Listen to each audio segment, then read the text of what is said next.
Well, Christmas trees are beginning to show up everywhere, but not exactly a joyful mood in the markets. Certainly not, Mike. 'Tis the season, though.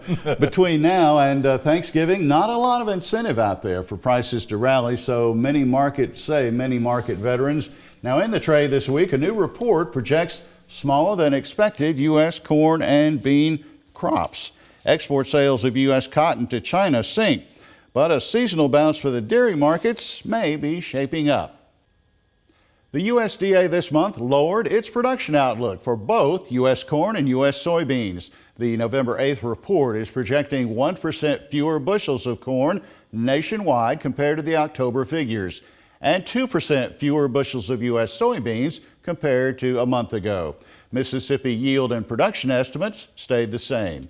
Extension's Josh Maples provides more information. How much of a surprise were the lower production numbers for corn and soybeans? It was a surprise. So pre-report expectations were actually expecting a little bit of an increase on average, but both corn and soybean production numbers, U.S. production, came in lower. On the soybean side, reduced average yield down to 52.1 bushels per acre. That's about a bushel lower than the October report. For corn, also reduced expected bushels, average bushels per acre down to just under 179.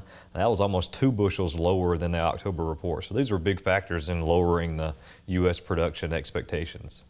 And how are the markets reacting to these numbers? It's been a mixed reaction. This is a report where we see lower production numbers for the U.S., but we've seen some higher production or higher supply numbers, carry-out numbers for the world. Some of that's impacted by some numbers from other countries, and so it's been a mixed reaction. Traders aren't real sure where to go with this, and that's been the story the last couple of days since the report. Now, as for Mississippi corn and soybean production numbers left unchanged, is that a surprise to you? Not a huge surprise yet. You know, we've got most of our harvest is done, so we've kind of got a lot of information. We still do have some crop in the field right now, and so that could potentially adjust these numbers depending on how that goes. So the weather could have brought a change. That would be the main factor there. Absolutely, yeah. It's been a pretty wet harvest season, and you know, we've still got some crops in the field, especially still got some beans in the field in parts of Mississippi. So as we do, and hopefully we do get all of that harvested at some point, if those numbers come in lower than expected, that could adjust that average yield number for the state.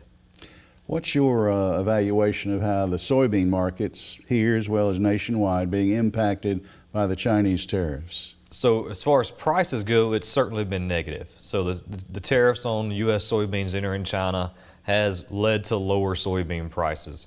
A little bit confounded with that is that we've also got a really big soybean crop. So it's not fair to look at this year's prices versus last year's prices and say this is all due to the tariff. It's also a supply story.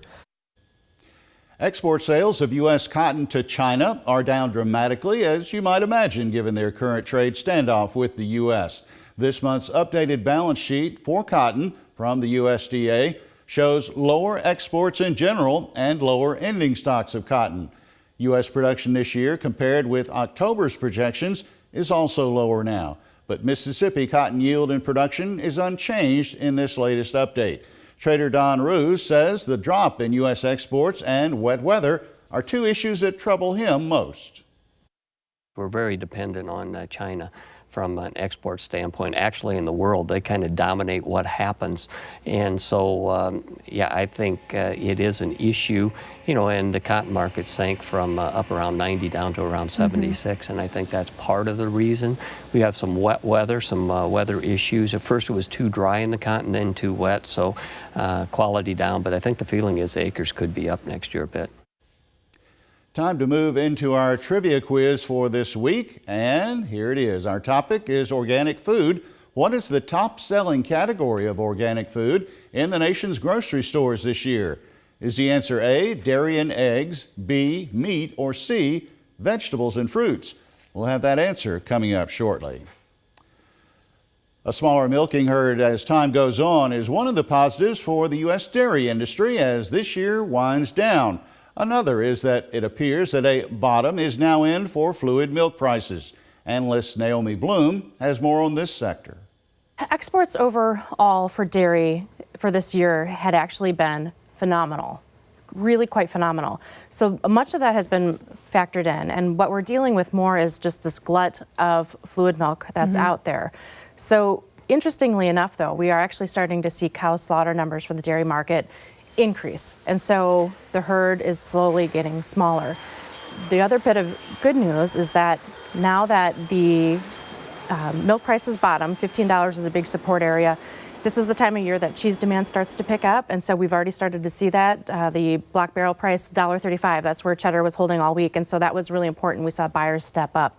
And so because of that, the milk futures started moving higher, and if we actually start to finally see smaller production now because the herd is getting smaller, I think that we've got our worst behind us for the moment, and then we can start to see the market move back up on a technical bounce, but also a seasonal bounce heading into the holiday season.